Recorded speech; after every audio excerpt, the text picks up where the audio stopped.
Nah, dari kejadian wanita tadi, hal tersebut terjadi karena adanya hormon adrenalin. Hormon adrenalin dikenal sebagai epinervin, berperan penting dalam respon tubuh terhadap situasi stres atau bahaya. Hormon ini diproduksi oleh kelenjar adrenal yang terletak di atas ginjal. Pengaruh hormon adrenalin terhadap aktivitas yaitu pada peningkatan denyut jantung. Adrenalin meningkatkan denyut jantung untuk memastikan darah yang kaya oksigen lebih cepat disirkulasikan ke seluruh tubuh, terutama ke otot dan otak.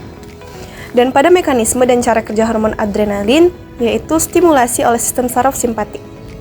Ketika otak mendeteksi situasi stres atau ancaman, ia mengirim sinyal melalui sistem saraf simpati ke kelenjar adrenal untuk melepaskan adrenalin.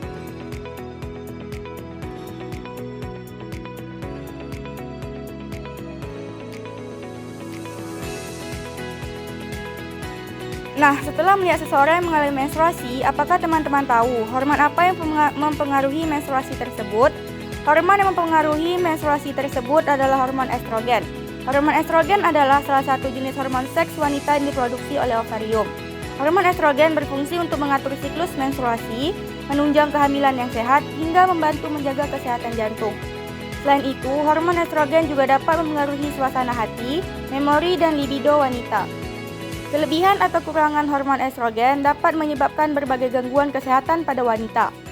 Hormon estrogen adalah hormon yang dihasilkan oleh tubuh. Peran hormon ini tidak lain yaitu mengendalikan dan mengatur aktivitas sel maupun organ-organ tertentu. Selain ovarium, kelenjar adrenal yang berada di atas ginjal juga ikut berperan dalam membentuk hormon estrogen. Pasalnya, tubuh memproduksi 3 jenis hormon estrogen, di antaranya yang pertama estron. Hormon estrogen yang banyak diproduksi pada wanita menopause. Yang kedua, estradiol. Hormon estrogen yang berfungsi dalam mengatur siklus menstruasi dan menjaga ketebalan dinding rahim untuk persiapan kehamilan. Yang ketiga, estriol. Hormon estrogen yang dilepaskan selama masa kehamilan untuk menjaga kondisi rahim dan persiapan kelahiran serta menyusui. Nah, fungsi hormon estrogen pada wanita cukup penting, terutama dalam sistem reproduksi.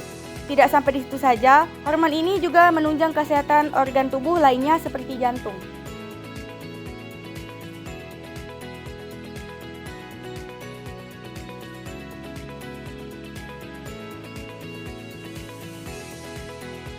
Setelah melihat wanita tadi, itu terjadi akibat kurangnya hormon insulin pada tubuh.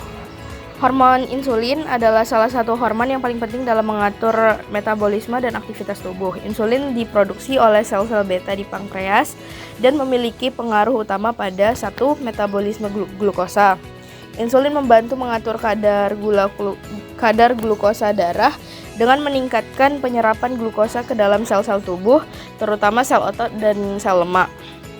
Yang kedua, metabolisme lemak. Insulin mendorong penyimpanan lemak dengan meningkatkan sintesis asam lemak dan trigliserida. Yang ketiga, metabolisme protein. Insulin meningkatkan sintesis protein dan menghambat pemecahan protein. Mekanisme kerja insulin dengan cara memindahkan glukosa darah masuk ke dalam sel melalui membran plasma.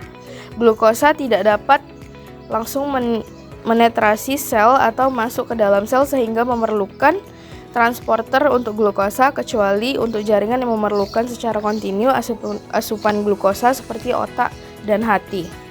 Jadi secara ringkas, insulin mempengaruhi aktivitas dengan mengatur metabolisme karbohidrat, lemak, dan protein. Insulin mendorong penyimpanan energi dan pertumbuhan jaringan, serta menghambat pemecahan cadangan energi. Mekanisme kerjanya melibatkan interaksi dengan reseptor spesifik dan aktivasi cascading sinyal intraseluler.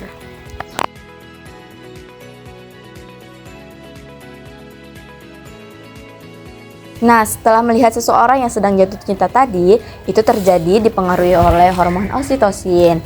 Jadi hormon oksitosin atau yang biasa dikenal sebagai hormon cinta merupakan hormon peptida atau neuropeptida, yaitu sebutan untuk peptida yang juga bertindak sebagai neurotransmitter yang memainkan peran penting dalam berbagai fungsi tubuh. Oksitosin diproduksi di hipotalamus, area kecil di otak yang mengendalikan berbagai fungsi tubuh, termasuk hormon dan emosi. Di hipotalamus, oksitosin disintesis dari asam amino prekursor. Oksitosin yang telah diproduksi disimpan di kelenjar pituitari, kelenjar kecil di dasar otak yang terhubung dengan hipotalamus. Lalu, faktor yang dapat memicu pelepasan oksitosin dari kelenjar pituitari antara lain sentuhan fisik, berpelukan, berpegangan tangan, proses melahirkan dan menyusui, interaksi bersama orang yang dicintai, tertawa, dan mendengarkan musik. Hipotalamus mengontrol pelepasan oksitosin dari kelenjar pituitari. Oksitosin yang dilepaskan dari kelenjar pituitari beredar ke seluruh tubuh melalui aliran darah. Oksitosin mengikat reseptor spesifik di berbagai jaringan dan organ, termasuk otak, rahim, dan payudara. Lalu, pengikat reseptor memicu berbagai efek seperti reproduksi yang merangsang kontraksi rahim saat persalinan, meningkatkan produksi ASI. Lalu ada hubungan sosial yang meningkatkan rasa cinta, kasih sayang, dan kepercayaan, mengurangi kecemasan dan stres, meningkatkan empati dan koneksi sosial, memperkuat ikatan pasangan. Dan fungsi lainnya itu untuk mengatur tekanan darah, meredakan nyeri, melindungi jantung, meningkatkan fungsi pencernaan. Setelah itu oksitosin dipecah oleh enzim di hati dan ginjal. Lalu keseimbangan antara produksi dan pemecahan oksitosin inilah yang menentukan adanya kadar dalam tubuh. Lalu faktor yang mempengaruhi kadar oksitosin itu ada stres, kecemasan, dan depresi yang membuat oksitosin menurun kadarnya.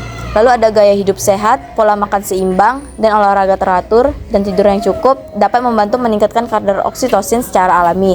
Dan yang terakhir itu ada obat-obatan. Obat-obatan dapat mempengaruhi pelepasan atau kadar oksitosin.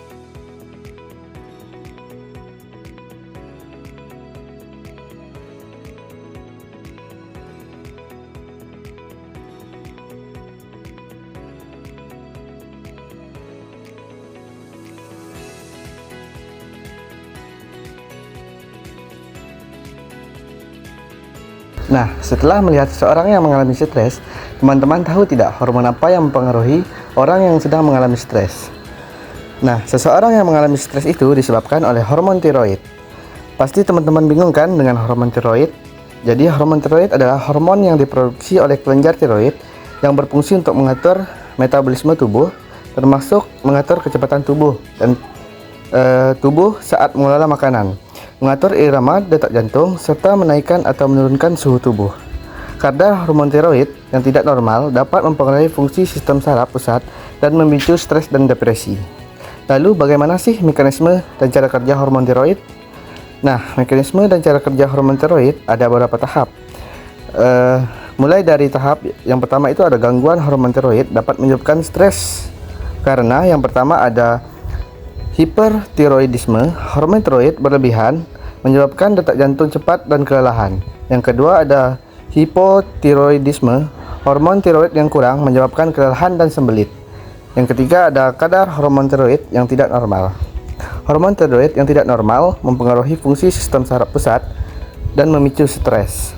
Yang keempat, kelenjar tiroid yang tidak normal. Gangguan pada kelenjar tiroid mempengaruhi produksi hormon dan memicu stres.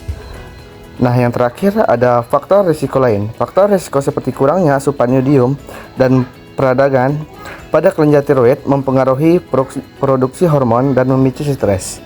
Gangguan hormon tiroid mempengaruhi fungsi sistem saraf pusat dan memicu stres dan depresi.